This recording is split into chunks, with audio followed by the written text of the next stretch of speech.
kita mau buka telinga kita untuk firman Tuhan sebagai pelita bagi kaki kita dan terang bagi jalan-jalan kita. Amin. Ya. Saya percaya pasti setiap saudara itu tahu tentang firman Tuhan. Saudara sudah dengar selama bertahun-tahun tentang firman Tuhan. Tetapi tahu dan mampu melakukan itu ya adalah dua hal yang berbeda, seringkali tidak sejalan. Tahu tetapi tidak mampu melakukan. Contohnya saya tahu bagaimana caranya menambah berat badan saya. Tahu saya caranya, makan yang banyak. Tetapi saya tidak punya kemampuan setelah hampir 50 tahun. Ya sebegini saja ukurannya Bapak Ibu Saudara sekalian. Begitu juga dengan saudara. Saudara tahu bagaimana caranya menguruskan badan atau mengurangi berat badan. Tetapi apakah saudara mampu melakukannya? That's the real question. Betul? Tahu dan mampu itu beda seringkali. Ya saudara, kita tahu melakukan firman tapi seringkali kita tidak mampu melakukannya. Oleh karena itu kita perlu Roh Kudus. Amin. Saya terinspirasi dengan khotbah Tante Jasmine minggu lalu tentang pencurahan Roh Kudus, karena minggu lalu kita merayakan pencurahan Roh Kudus, dan di hati saya ingin melanjutkan sedikit mengenai Roh Kudus ya saudara, karena Roh Kudus adalah satu pribadi yang sangat penting di dalam hidup kita. Tanpa Roh Kudus kita tidak akan bisa bertahan, kita tidak akan memiliki kemampuan. Karena tahu aja itu baru sebagian saudara. Tetapi mampu melakukannya karena Roh Kudus itu yang penting di dalam hidup kita. Oleh karena itu judul khotbah saya pagi hari ini adalah Roh Kudus yang menjamah hati. Saya akan mulai dengan sebuah cerita. Berapa banyak saudara senang kalau dengar cerita? Iya, enggak anak kecil aja loh saudara. Orang dewasa juga kalau dengar gosip, wih telinganya langsung gede ya. Itu kan cerita tuh tentang orang lain. Ada seorang anak kecil saudara, laki-laki SD, masih kecil sekali ya. Setiap hari dia selalu terlambat datang masuk ke kelas. Nah saat anak ini masuk kelas, Pak Guru itu udah bete, udah jengkel. Karena selalu setiap pagi Pak Guru udah berdiri di depan kelas dengan penggaris. Saudara ingat ya, kalau di Indonesia seringkali ada penggaris di tangan. Kemudian si anak itu akan maju masuk kelas dan datang kepada Pak Guru, I'm sorry I'm late. Lalu dia akan buka tangannya dan dipukul dengan penggaris itu, lalu disuruh duduk. Dan itu terjadi berminggu-minggu Bapak Ibu Saudara sekalian. Sampai suatu pagi Pak Guru ini lewat di dekat rumah anak ini dan melihat anak ini pagi-pagi sudah antar koran, bekerja antar koran. Dan ternyata itu yang membuat anak ini selalu terlambat datang ke sekolah. Dia harus bekerja untuk membantu perekonomian keluarga. Nah pada hari itu, pada hari Pak Guru ini melihat kejadian itu, anak ini tentu saja datang terlambat lagi. Ya, begitu anak ini datang terlambat, Pak Guru sudah siap di depan kelas dan anak ini pun masuk sudah siap dengan tangan yang terbuka. Tapi apa yang dilakukan Pak Guru? Pak Guru langsung berlutut, dia peluk anak ini dan dia katakan, I'm sorry. Happy ending ya saudara. Apa yang kita pelajari dari hal ini? Persoalan yang kita lihat di depan mata kita belum tentu adalah masalah yang sebenarnya. The problem that we face in front of us is not the true problem actually. Ada sesuatu yang lebih dalam yang kita tidak lihat yang menjadi masalah. Kecenderungan manusia adalah kita melihat dan kita ambil cepat keputusan untuk menangani masalah itu tanpa sadar bahwa apa yang ada di depan mata kita itu hanyalah akibat dari masalah yang sesungguhnya yang tidak terlihat. Contoh yang lain, kalau anak saudara bohong, harusnya dia sekolah, harusnya dia ulangan exam, harusnya dia do assignment, tapi dia tidak melakukannya dan dia harus berbohong kepada saudara. What's the real problem? Is the real problem lying? No. The real problem is dia takut kepada saudara. Ya. Saudara, seringkali manusia melihat dan menyalahkan keadaan. Pada waktu problem terjadi, dia menyalahkan keadaan, bahkan menyalahkan roh jahat. Ini pasti roh jahat, ini kita harus tengking, kita harus serang. Belum tentu, saudara. Ya, apa yang terjadi? Ya, orang percaya kita, orang dunia, mereka percaya begini, apa yang problem yang terjadi itu dari luar. Dengarkan baik-baik, saudara. Dunia ini percaya bahwa segala masalah yang kita hadapi itu dari luar. Dan kita harus selesaikan dari dalam. Makanya mereka pergi untuk bertapa, bersemedi karena ingin mencari penyelesaiannya dari dalam. Tetapi firman Tuhan katakan permasalahan itu dari dalam. Dan harus diselesaikan dari luar. Dari Yesus. Dari Allah yang perlu menyelesaikan masalah yang ada di dalam hidup kita. Ya, saudara. Oleh karena itu kita akan pelajari pagi hari ini, siang hari ini, kita akan belajar bahwa Yesus berkata, kita ingat juga dalam Matius 15, Yesus berkata seperti ini, saya nggak tahu ada di situ apa enggak. Tidak tahukah kamu bahwa segala sesuatu yang masuk ke dalam mulut turun ke dalam perut lalu dibuang ke jamban. Tetapi apa yang keluar dari mulut berasal dari hati. Dan itulah yang menajiskan orang. Karena dari hati timbul segala pikiran jahat, pembunuhan, perzinahan, percabulan, pencurian, sumpah palsu dan hujat. Itulah yang menajiskan orang. So the problem is within us. And Jesus was sent, dikirim. Roh Kudus dikirim untuk menolong setiap kita. Ya, saudara, kira-kira bisa nangkap sampai di sini? Kalau bisa mengangguk, ya. Nah, problem yang sebenarnya itu ada di dalam hati kita. It doesn't matter mau ditutupin di dekor, ditambal, ditutupin dengan pendidikan, ditutupin dengan perbuatan baik, ditutupin dengan pelayanan gereja, status sebagai pendeta sekalipun, pelayan Tuhan sekalipun, senior pastor sekalipun, kalau masalahnya itu ada di dalam, tidak menyelesaikan persoalan. Ya, saudara, saya beberapa tahun yang lalu mendengar bahkan di antara rapat para pejabat-pejabat tinggi gereja, saudara, mereka tuh ribut, baku hantam, baku pukul, saudara. Ya, di Indonesia bukan di sini. Ya, politician kalau kita lihat, politician diharapkan untuk bisa membawa kesejahteraan buat rakyat, betul nggak, saudara? Tetapi karena masalahnya di hati, mereka hanya mau mensejahterakan diri sendiri. Orang Farisi, mereka bukannya orang yang tidak tahu firman, tidak tahu hukum. Orang Farisi itu, ya saudara, tahu segala sesuatu, tahu yang benar dan yang jahat. Tetapi apa yang Yesus katakan kepada mereka, sangat keras yang Yesus katakan. Yesus katakan, kamu seperti kuburan yang dilabur putih, tetapi isinya tulang-tulang dan kebusukan. Ngeri loh, saudara. So it doesn't matter kita mau look seperti apa di luar, tetapi kalau hati kita tidak dipulihkan di hadapan Tuhan. Sekali lagi, untuk kesekian kalinya saya selalu katakan, Allah tidak melihat penampilan setiap kita. Allah tidak melihat bagaimana penampilan kita dalam pelayanan. Seberapa kaya saudara, seberapa hebat pendidikan saudara dan saya. Dia melihat hati kita, dia menilai hati kita. Oleh karena itu saya rindu setiap kali, setiap hari, bahkan di dalam satu hari, setiap waktu kita harus jaga hati ini. Amin. Ya. Oleh karena itu, Bapak Ibu, walaupun Allah menjawab doa, walaupun Allah memberi jalan keluar, walaupun Allah memberi kemenangan, mujizat itu bukan goal utama dia. Menyembuhkan itu bukan goal utama Allah. Karena bagi dia untuk melakukan hal itu suatu hal yang mudah, gampang, saudara. Ya, kita pun bisa pergi ke dukun untuk dapatkan hal itu. Betul?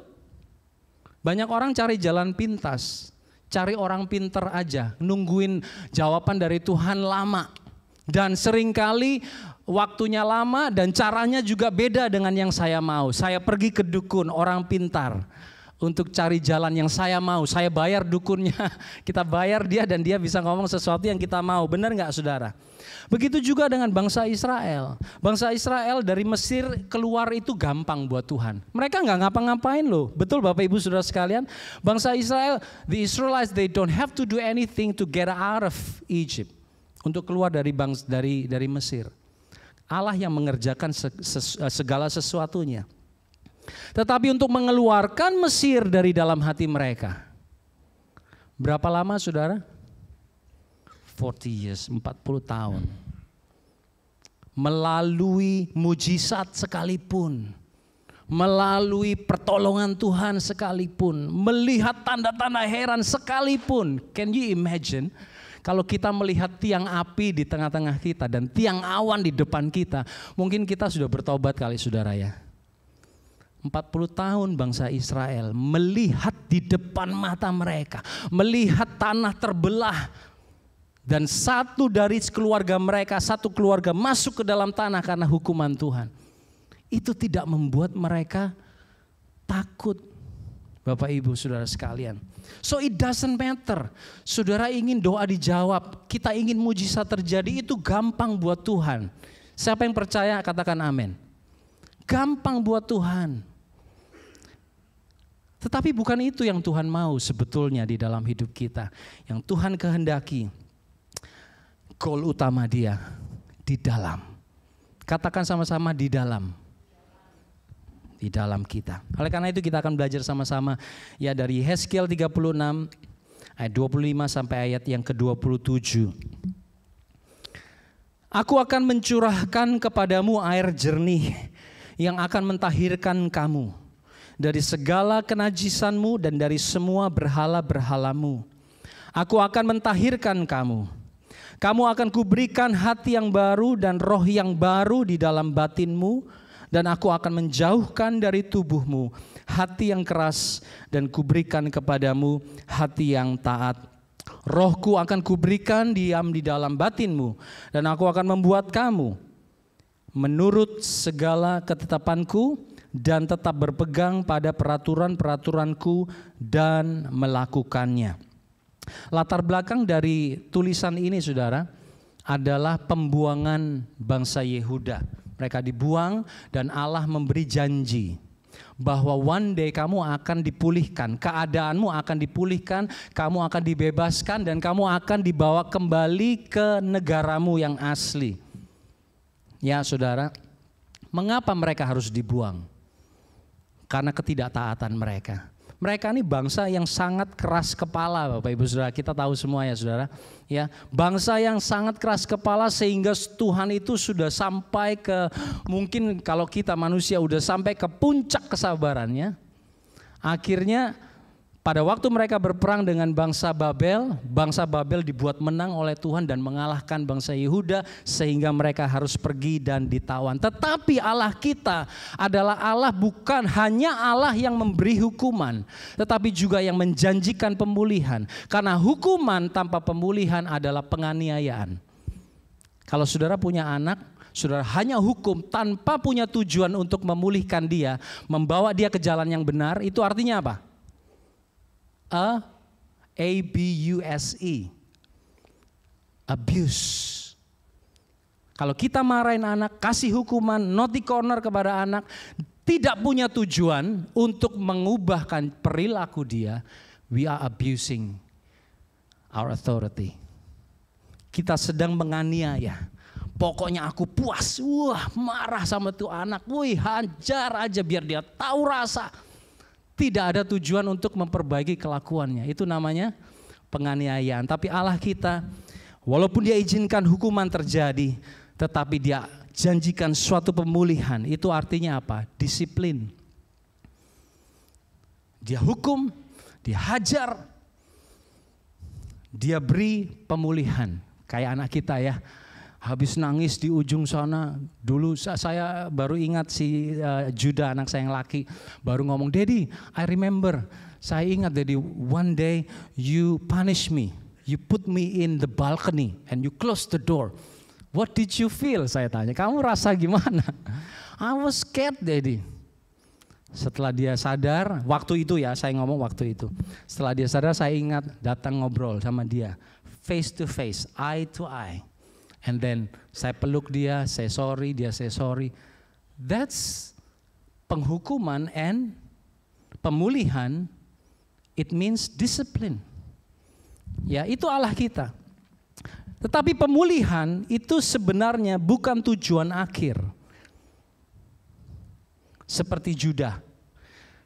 Pemulihan, hubungan kita dipulihkan. Tetapi itu bukan tujuan akhir Allah.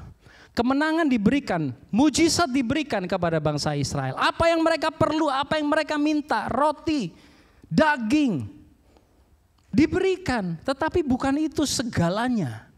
Ada sesuatu yang Allah inginkan di dalam hidup mereka. Ya, bukan sekedar merdeka dari tawanan. Kalau Allah hanya membawa mereka keluar dari pembuangan, berarti mereka hanya kembali ke posisi awal aja. Ya, seringkali kita pun begitu. Kita hanya mau dibebaskan, kita hanya mau diberkati, kita hanya mau ditolong, kita hanya mau doa kita dijawab Tuhan. Tapi kita tidak mau ada perubahan di hati. Saudara ingat seringkali kita mendengar dan kita pun alami, Tuhan berkatilah, Tuhan keluargaku, berkati pekerjaanku. Kalau aku diberkati berlipat-lipat kali ganda, aku akan rajin melayani Tuhan. Nggak bisa begitu ya Tante Jasmine. Loh, Tuhan itu Allah yang baik, Dia berikan loh saudara, amin. Dia berikan apa yang kita perlu, kadang-kadang Dia berikan apa yang kita mau. Karena kita terlalu keras kepala, maunya mau itu, udah terserah. Dia kasih, ya. Tetapi apa yang terjadi pada waktu kita sudah diberkati? Begitu banyak orang lupa. Why? Karena yang di hati itu belum dirubah. Betul? Hanya mau merubah keadaan, hanya mau disembuhkan, hanya mau dipulihkan, hanya mau yang enak saja di luar. Tetapi yang di dalam tidak diurus, tidak dipulihkan. Tuhan lebih peduli dengan hati kita yang lurus daripada hidup kita yang mulus. Tuhan lebih peduli dengan hati yang besar daripada nama yang besar ataupun kepala yang besar. Ya saudara, Tuhan lebih peduli dengan hati yang melekat kepadanya daripada hidup penuh berkat darinya. Itu yang Tuhan cari. Makanya kita seringkali nyanyi, hati hamba yang selalu kau cari, biar kau temukan di dalamku. Betul saudara? Seringkali kita nyanyi tapi kita nggak ngerti artinya ya. Pemulihan yang dari Allah tidak sekedar mengembalikan kita kepada posisi kemenangan, tetapi lebih dari itu mengubah diri kita dari dalam keluar. Oleh karena itu kita akan belajar 3 hal dari perikop yang sudah kita baca. Apa yang Tuhan cari? Kemenangan mudah buat Dia, mujizat gampang buat Dia. Tetapi sambil kita menunggu mujizat dan kemenangan dan doa kita dijawab oleh Tuhan, ada sesuatu yang Dia ingin kerjakan di dalam kita. Dia tidak mengharapkan apapun dari saudara. Karena segala sesuatu itu dari Dia untuk saudara. Betul? Dia tidak harapkan apapun yang daripada saudara. Berkat apapun materi itu semua Dia yang punya. Tapi ada 3 hal yang Dia inginkan dari setiap kita. Dan seringkali kita tidak melihat itu karena apa? Tidak terlihat, terselubung. Yang pertama, yang Allah inginkan dari ayat 25. Aku akan mencurahkan kepadamu air jernih yang akan mentahirkan kamu dari segala kenajisanmu dan dari semua berhala-berhalamu. Aku akan mentahirkan kamu. Allah ingin menyucikan, Allah ingin kita disucikan dari kenajisan dan berhala. Keadaan bangsa Israel sudah sangat rusak saudara. Oleh karena itu dipakai kata tahir. Tahir itu saudara, ya kalau dalam bahasa Inggris biasa clean. Tetapi clean yang dimaksud di sini itu yang sangat ekstrim. Kata tahir itu selalu dipakai untuk menjelaskan keadaan-keadaan yang sangat ekstrim. Seperti penyakit kusta. Saudara tahu di sana penyakit kusta dia nggak boleh kumpul dengan orang-orang. Ya saudara, itu sangat najis. Ya, bangkai binatang, kalau ada binatang mati, kalau kita pegang, kita dikatakan najis. Dan kita perlu ditahirkan, dan itu butuh beberapa hari. Kalau wanita menstruasi, itu masa-masa najis. Harus tunggu 7 hari, mandi, bajunya dicuci. Itu proses yang sangat panjang dan repot. Dan kata ini dipakai berarti menandakan bahwa keadaan bangsa Israel itu sudah sangat bobrok, Bapak Ibu Saudara. Ya, sangat kotor, jauh dari standar Allah. Mandi berkali-kali pun tidak akan menyelesaikan masalah mereka. Saudara pernah, kalau saya dulu ya potong bawang itu seringkali bau bawang di tangan ya saudara. Mau cuci pakai sabun apapun sekali 2 kali kayaknya masih bau, bener? Apalagi yang punya hidungnya sangat sensitif. Tajam sekali bau itu, ya. Mungkin seperti itu gambaran kenajisan bangsa Israel. Tetapi di sini uniknya ada satu kata yang ditambahkan oleh Yehezkiel. Kenajisan itu kan bisa macam-macam ya, banyak saudara ya, waktu seksual dan sebagainya. Tetapi di sini oleh Yehezkiel tentu saja dari Allah ditambahkan dan berhalamu. Berhala itu salah satu bentuk kenajisan. Tetapi kenapa kata ini dikeluarkan, ditaruh di samping kenajisan? Ada sesuatu yang Allah ingin address tentang penyembahan berhala. Karena penyembahan berhala adalah akar dari segala kejahatan. Penyembahan berhala adalah akar dari segala kejahatan. Di antara semua dosa, saudara, ya, penyembahan berhala bukan sekedar satu dari banyak dosa, tetapi penyembahan berhala adalah penyebab utama dari segala dosa. Oleh karena itu dalam 10 perintah Allah, 10 Commandments, saudara ingat bagi yang guru-guru Sunday School, ya, 10 Commandments, yang pertama dan yang kedua, jangan ada padamu Allah lain, ingat ya. Dan yang kedua, jangan membuat bagimu patung dalam rupa apapun dan menyembahnya. Kenapa ada 2? Karena bagi Allah penyembahan berhala itu sangat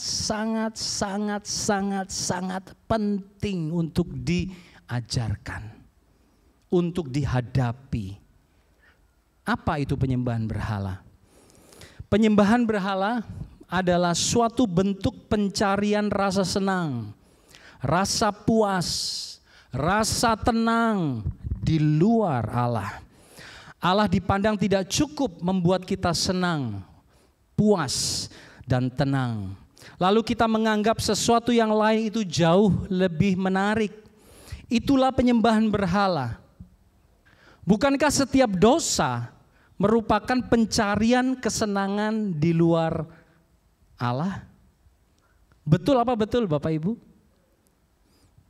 Setiap dosa adalah mencari kesenangan di luar Allah. Seakan-akan Allah bukanlah sumber kesenangan satu-satunya atau yang terutama.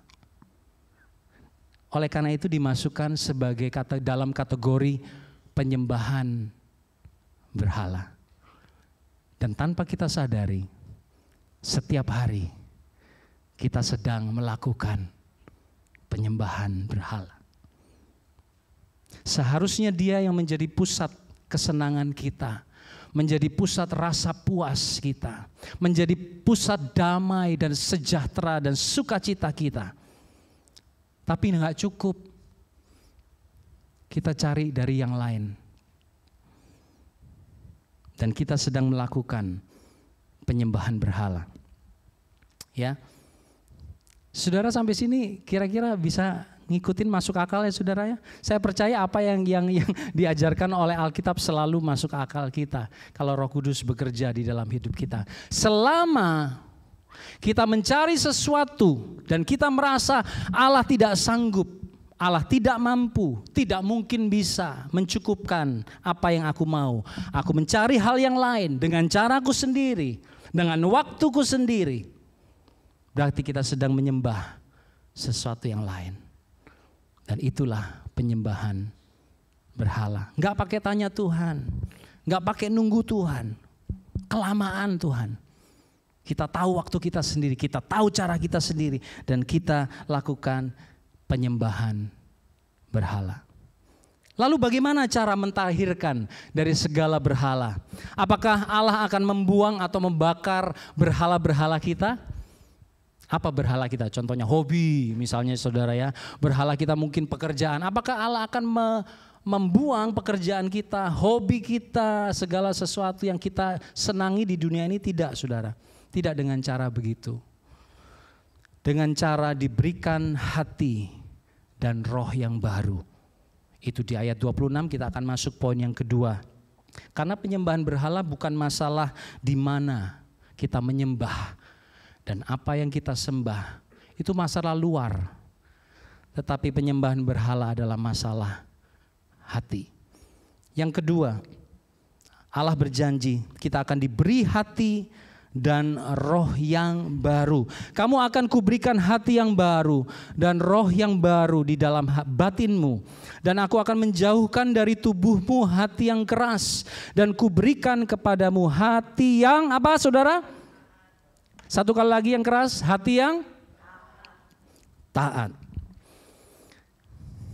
Cara bagaimana Allah memurnikan, menyucikan bangsa Israel pada waktu, bangsa Yehuda pada waktu itu, dan sampai sekarang 2000 tahun lebih sampai hari ini kebenaran firman Tuhan tidak berubah. Never change. The same message Yehezkiel dapat, kita pun dengar sampai hari ini. Jangan cari tempat lain karena itu saudara. Ya. Hati dan roh dikatakan ya, diberi hati dan roh yang baru. Hati dan roh itu memiliki dua pengertian yang sama. Kalau kita belajar dari bahasa aslinya, mereka punya dua pengertian yang sama, yaitu pusat dari kehidupan. Oleh karena itu seringkali kita dengar, kita ingat firman Tuhan katakan, jagalah hatimu dengan segala kewaspadaan, karena dari sanalah terpancar kehidupan. Hati dan roh itu adalah pusat kehidupan di dalam hati kita saudara. Hati yang keras apa artinya? Hati yang keras adalah hati seperti batu ya, yang gak bisa diapa-apain, sangat keras, susah berubah. Tetapi hati yang taat adalah hati yang daging. Kalau dalam bahasa Inggris, heart of flesh. Hati yang daging, hati yang tender. Tender itu apa ya bahasa? Bukan tenderloin ya saudara. Tender itu lembut, empuk. Masih bisa, kalau batu saudara gini-giniin sakit tangannya ya saudara. Kalau daging empuk, lembut saudara, bentuk itu masih tidak menyakitkan tangan saudara. Ya. Tuhan akan memberikan kepada mereka dan kepada kita hati yang lembut dan hati yang responsif. Kalau batu tidak bisa respon. Kalau daging, kalau anak saya yang laki suka, kadang sering kali itu nonton YouTube saudara ya. Nontonnya yang Master Chef, wah. Nontonnya yang masak-masak itu Jamie Oliver. Ya, apalagi itu pokoknya yang steak. Nah, habis nonton gitu dia minta steak. Jadi, ya tunggu dong. Jadi mesti beli dulu steaknya. Ya. Dan dia bisa coba rare, medium rare, mintanya kemarin itu termometernya. Daddy, I have to have that one, termometer buat daging supaya bisa medium rare bagus Daddy. Minta teflon dan sebagainya. Waduh, mahal ini jadinya nih. YouTube-nya matiin aja deh. Ya saudara. Hati yang responsif masih bisa dibentuk mau well done atau mau rare atau mau medium rare, tergantung siapa yang masak. Seperti potter, seperti penjunan. Potter, ahli tembikar saudara ya. Dia mau bentuk itu tanah liat terserah dia dong. Ya mau dijadiin apa, mau pendek atau mau tinggi, mau kurus apa mau gemuk, itu tembikar, itu pottery. Ya terserah dia dong. Clay itu tidak bisa ngomong apa-apa, dia hanya nurut. Betul? Itulah hati yang taat. Apa Tuhan maumu? Up to you. Aku hanya hamba. Aku hanya melakukan apa yang disuruh kepadaku. Dan itu yang Tuhan cari.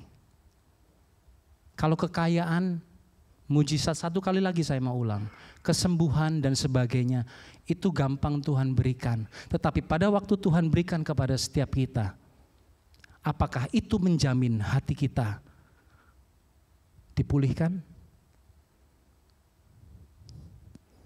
Kalau kesembuhan diberikan, apakah menjamin hati kita hati yang taat?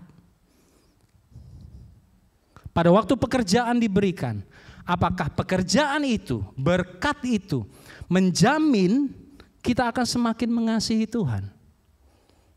Kalau tidak, berarti the question or the problem is not in the pekerjaan. The problem is in our hearts. Oleh karena itu, mari kita minta kepada Tuhan hati yang responsif, hati yang lembut. Bentuk aku Tuhan, Kaulah penjunan ku tanah liat. Tahu lagu itu? Bentuk jadikan ini doaku. Tuhan suka hati yang lembut. Ya, kita perlu minta kepada Dia hati yang lembut. Lah, bagaimana cara Allah memberikan hati dan roh yang baru? Kita akan masuk ke poin ketiga karena bersambung, saudara ya. Bagaimana cara Dia memberi hati dan roh yang baru? Saat Roh Kudus berdiam di dalam kita. Poin ketiga, Roh Allah berdiam di dalam kita. Sama-sama kita baca, jangan saya aja. Sama-sama ya, ayat 27. 1, 2, 3. Rohku akan kuberikan diam di dalam batinmu, dan aku akan membuat kamu hidup menurut segala ketetapanku, dan tetap berpegang pada peraturan-peraturanku dan melakukannya. Ya, Allah berjanji akan memberi rohnya kepada bangsa itu. Bukan sekedar pembebasan, bukan sekedar doa yang dijawab, tetapi yang lebih penting dari semua itu, Tuhan akan memberi rohnya berdiam di dalam mereka. Supaya apa? Supaya mereka sanggup mentaati. Masalah mereka itu percaya dan mentaati, Bapak Ibu Saudara sekalian. Oleh karena itu mereka gak masuk ke tanah perjanjian. Masalahnya itu. Satu kali lagi saya mau ulang. Masalah terbesar bangsa Israel, kita perlu belajar dong. Mereka 40 tahun loh sudah ngikut Tuhan, mengikuti Allah. Betul ya? 40 tahun melihat mujizat. Kita 40 tahun mengikuti Tuhan Yesus, berapa banyak kita melihat mujizat seperti mereka. Mereka 40 tahun lihat mujizat, tetapi the problem, ketidakpercayaan dan ketidaktaatan. Ya. Sehingga mereka yang generasi pertama yang keluar dari Mesir nggak nyampe ke tanah perjanjian. Why? Karena mereka keluar dengan hati yang tidak percaya dan hati yang tidak taat. Dan generasi yang berikutnya yang lahir di padang gurun itu yang masuk. Karena kenapa? Karena mereka lahir di tengah-tengah mujizat Allah. Mereka lahir di tengah-tengah segala Allah yang Allah sediakan dalam hidup mereka. Dan mereka melihat pekerjaan tangan Tuhan. Dan mereka percaya dan mereka taat. Mereka masuk. Yosua dan Kaleb ke tanah perjanjian. Oleh karena itu Bapak Ibu, kita harus hati-hati. Apakah hati kita sungguh hati yang percaya dan hati yang taat? Kita bisa tutupi, cover hidup kita dengan segala sesuatu. Dengan segala berkat Tuhan, pekerjaan, keuangan, bakat, karunia dan sebagainya. Bisa. Dan manusia bisa melihat saudara, wow, rohani ya, luar biasa ya ke gereja, setia ya ke gereja. But yang menilai bukan manusia loh saudara. Yang menilai itu Allah. Ya. Oleh karena itu kita perlu minta kepada Tuhan, Tuhan, Roh Kudus-Mu senantiasa bekerja di dalam hidup kita. Saudara tahu pada masa dulu, saudara, masa perjanjian lama, kalau kita ngomong Roh Kudus hari ini itu gampang. Karena kita tahu, kita rasa gitu ya saudara ya, waktu terima Yesus, terimalah Roh Kudus, ada yang manifestasi, betul? Nangis dan sebagainya, berbahasa roh. Kita tahu itu, kita bisa rasa apa itu namanya? Oh itu rasa-rasa pokoknya nggak salah saudara, itu bisa terjadi. Tetapi zaman dulu kalau pada waktu Allah berkata aku akan menaruh rohku berdiam di dalam kamu, itu mereka nggak ngerti. Karena roh Tuhan itu tidak ada di dalam semua orang. Hanya orang-orang tertentu yang diberi roh Allah, dan hanya orang-orang tertentu dengan tugas tertentu yang memiliki roh Allah. Contohnya Tante Jasmine, wah sebagai nabi, beritakan kepada Ecclesia Mission ya tentang pesan Tuhan, tentang penghukuman yang dari Tuhan misalnya seperti itu. Yang punya roh Allah cuma Tante Jasmine, yang lainnya melongo aja, nggak tahu rasanya gimana, nggak pernah ketemu Tuhan secara langsung, nggak pernah ngomong sama Tuhan secara langsung, hanya yang tahu Tante Jasmine. Dan roh Allah itu bisa mundur dari orang tersebut kalau dia tidak taat. Itu masa perjanjian lama saudara ya. Oleh karena itu pada waktu Musa yang penuh dengan roh Allah, dia naik ke atas gunung bertemu dengan Allah, apa yang terjadi dengan bangsa Israel? Kacau, karena mereka tidak punya roh Allah di dalam mereka. Bagaimana dengan kita? Gereja Tuhan yang sudah menerima pencurahan Roh Kudus. Apakah kita kacau juga seperti bangsa Israel, Bapak Ibu, saudara sekalian? Ya. Dan Allah berjanji, aku akan menaruh rohku dan berdiam di dalam kamu. Ya, saudara. Untuk apa? Supaya kita nomor satu, diberi kuasa, ya dikatakan. Kita diberi kuasa. Kuasa untuk apa? Saya pause sebentar supaya saudara bisa menjawab dalam hati saudara. Kuasa untuk apa? Kita diberi Roh Kudus. If the problem, kalau masalah bangsa Israel itu hati yang tidak percaya dan tidak taat. Lalu Allah memberikan hati Roh Kudusnya di dalam mereka dan di dalam kita. Untuk apa? Supaya kita bisa mampu untuk taat. Amin. Artinya apa Bapak Ibu, saudaraku? Pekerjaan Roh Kudus bukan hanya untuk memberi kita kuasa. Mampu, bahasa roh mampu. Saya tidak menentang bahasa roh sama sekali. Tetapi tidak cukup. Karena Roh Kudus bukan hanya memberi karunia.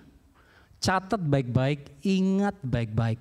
Pekerjaan Roh Kudus di dalam hidup kita tidak hanya memberi kuasa dan memberi karunia roh. Tetapi terutama untuk kita menghasilkan buah roh. Satu kali lagi saya ulangi. Bapak Ibu saudara sekalian, supaya kita ngerti, saudara catat. Roh Kudus bukan hanya untuk memberi kita karunia roh. Wah bisa ini, bisa itu, bisa bernubuat, bisa melakukan mujizat, bisa memimpin, bisa dan sebagainya. Bukan, it's good untuk membangun gereja, untuk memperlengkapi gereja, yes. Tetapi kalau hanya itu, wah bahaya. Orang yang punya karunia bisa saling sombong-sombongan, benar enggak? Yang punya karunia bisa saling gontok-gontokan. Yang punya karunia yang di depan bisa merendahkan mungkin yang di belakang. Wah, nafas aja fales, apalagi nyanyi kayak gua dong gitu. Itu kalau berhenti di situ. Kalau berhenti di Roh Kudus memberi karunia roh. Tetapi yang terutama, Roh Kudus diberikan dan diam di dalam kita untuk menolong kita menghasilkan buah roh. Kita sudah berapa lama ikut Yesus? Kita sudah berapa lama melayani Tuhan? Adakah Roh Kudus itu menuntun? Roh Kudus menuntun loh saudara. Tapi apakah kita mau dituntun oleh Roh Kudus dan menghasilkan buah roh, damai, sejahtera, sukacita, kasih, kemurahan, pengendalian diri di dalam hidup kita? Kalau tidak ada, itu bahaya besar.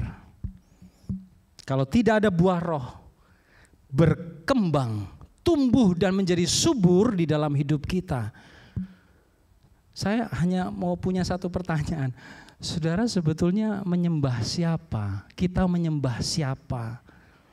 Apakah kita menyembah Allah di dalam Yesus Kristus? Atau kita sedang menaruh diri kita yang untuk kita sembah? Mauku, caraku, waktuku.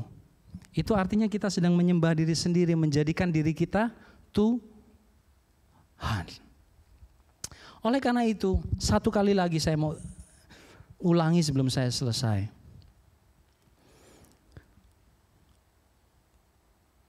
Jangan sekedar hanya mencari mujizat, pertolongan Tuhan. Yes, kita butuh pertolongan. Kita butuh jalan keluar, kita butuh masa depan, kita butuh anak-anak kita, perlindungan Tuhan, kita butuh financially, kita butuh kesehatan, kita perlu.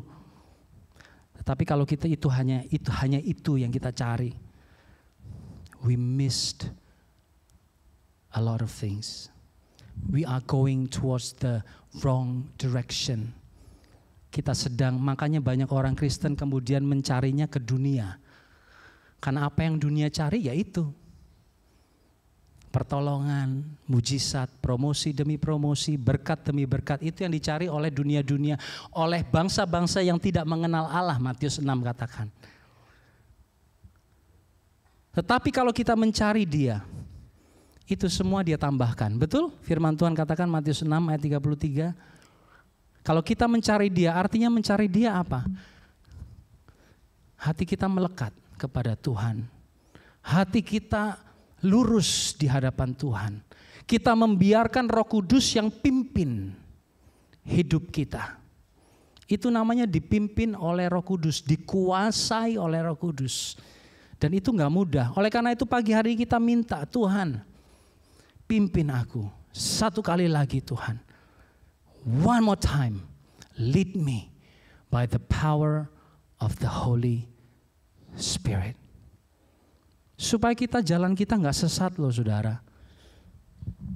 Kalau kita hanya cari semua yang dicari oleh bangsa-bangsa yang tidak punya Tuhan, yaitu tadi yang saya katakan. Cari berkat, berkat, berkat, berkat, berkat. Tetapi di dalam Yesus, berkat itu sudah ada. Saya ingat Pastor Rino pernah khotbahkan, sudah ada di dalam kita. Sudah tersedia menanti setiap kita. The blessings of God are waiting for us. Tetapi yang Dia cari, hati yang melekat, attached to Him, loving Him, waiting for Him.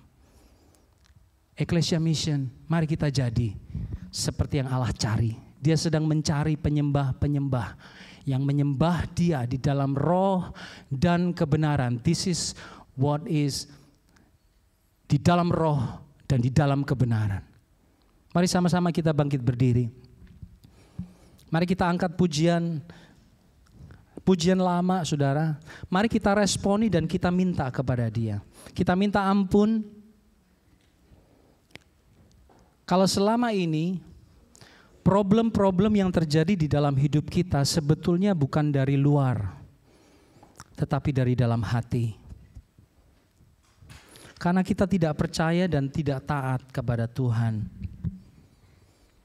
Kita lebih percaya dan kita lebih taat dengan apa yang kita lihat di depan mata.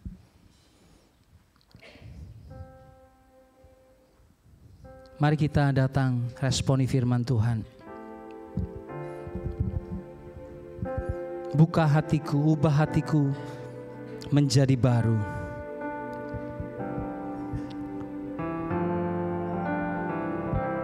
Ubah hatiku, change my heart, oh God, menjadi baru. Ubah hatiku seperti hatimu, seperti hatimu. Satu kali lagi katakan. Ubah hatiku menjadi ubah hatiku Tuhan, ubah hatiku seperti hatimu, seperti hatimu. Mari kita akui bahwa Dia penjunan hidup kita. Engkau penjunan ku tanah liat, bentuk jadikan. Ini doaku, ini doaku, ubah hatiku,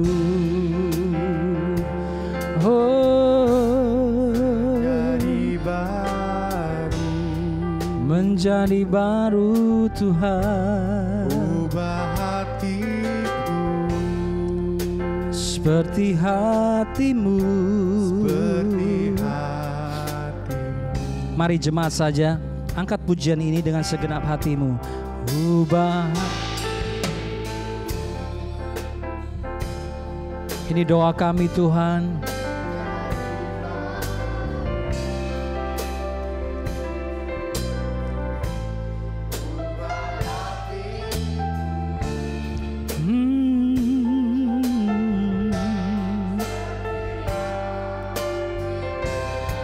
Katakan, akui di hadapan Tuhan, Engkau penjunan. Engkau penjunan ku tanah liat, bentuk jadikan. Ini doaku, ubah hatiku ya Yesus menjadi baru. Amin. Ubah hatiku seperti hatimu.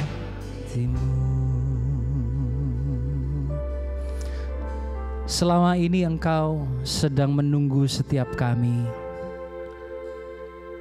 untuk hati kami mau diubah, hati kami mau dijamah, hati kami menjadi percaya, dan hati kami menjadi hati yang taat, hati yang lembut. Engkau dengan segala kesabaran dan kasih setiamu, Engkau selalu berfirman untuk melembutkan hati kami Tuhan. Tapi seringkali kami mengeraskan hati.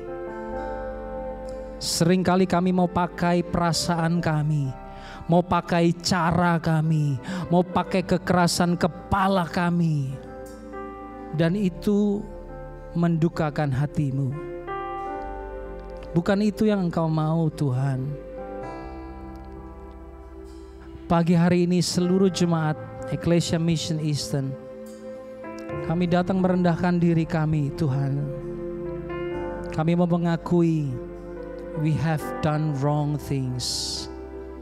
Kami salah di hadapan-Mu. Jamah setiap kami. Satu kali lagi Tuhan, Roh Kudus bekerja di dalam hati setiap kami. Terima kasih Bapa. Terima kasih Tuhan. Terima kasih Yesus. Terima kasih Tuhan. Haleluya. Ubah hatiku menjadi baru. Ubah hatiku seperti hatimu, seperti hatimu. Ini doa kami di dalam nama Yesus. Kami berdoa. Amin. Amin. Silakan saudara duduk.